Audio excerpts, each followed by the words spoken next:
পশ্চিমবঙ্গ রাজ্যের চাকরি প্রার্থীদের জন্য দুর্দান্ত সুযোগ নিয়ে এসেছে মমতা সরকার। রাজ্যের চাকরি প্রার্থীদের বিনামূল্যে পুলিশের প্রশিক্ষণ দেওয়ার কথা ঘোষণা করল রাজ্য সরকার। তাই যে সমস্ত চাকরি প্রার্থীরা পশ্চিমবঙ্গ রাজ্যের পুলিশ হবার জন্য ছোটবেলা থেকে স্বপ্ন দেখে আসছেন, তাদের জন্য এটি এক সুবর্ণ সুযোগ।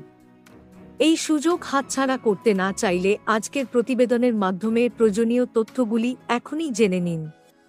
সারা দেশে যেমন বেকারত্বের সমস্যা বৃদ্ধি পাচ্ছে, সেরকম পশ্চিমবঙ্গ রাজ্যেও সেই একই সমস্যা রয়েছে।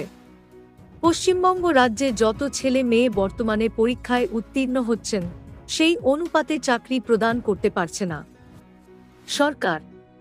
এর পাশাপাশি পশ্চিমবঙ্গ রাজ্যের বিভিন্ন জেলায় বেসরকারি চাকরির সুবিধাও তুলনামূলকভাবে অনেক কম রয়েছে। এবার সেই দিকেই দৃষ্টিপাত করলেন মুখ্যমন্ত্রী মমতা বন্দ্যোপাধ্যায়। জানুন টানা ১-৪ দিন চিনি না খেলে কি হবে।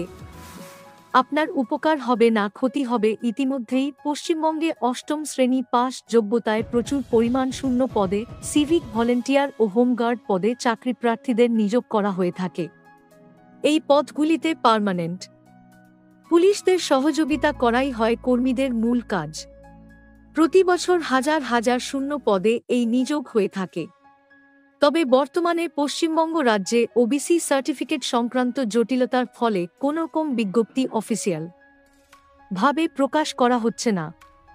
এমন সময় এক অভিনব পদ্ধতির মাধ্যমে রাজ্যের চাকরি প্রার্থীদের পাশে দাঁড়ালেন পশ্চিমবঙ্গ সরকার।